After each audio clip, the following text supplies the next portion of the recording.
সোমবারের মেনুতে দেখো কি আছে। সোমবারের মেনুতে আছে গরম ভাত, উচ্ছে দিয়ে কুমড়ো দিয়ে ভাজা,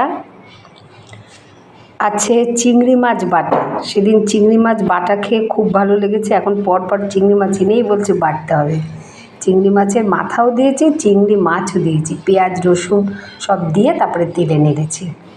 আর এটা আছে আমড়া দিয়ে মুসুর ডাল, আর এটা আছে চাল কুমড়ো আর মুগ ডাল ভেজে, হালকা করে অল্প মুগ ডাল ভেজে ওপরে ছড়িয়ে দিয়ে একটা তরকারি। এটাকে আমরা বলি চাল কুমড়োর ঝালি। তোমরা কে কী বলো জানি না, এটা খেতে ভালোই লাগে। আর এখানে আছে ছোটো ছোটো মোরলা মাছ, এটাকে আলু দিয়ে টমেটো দিয়ে ধনেপাতা দিয়ে শুকনো শুকনো রান্না হয়েছে। আর এটা আছে চাটনি।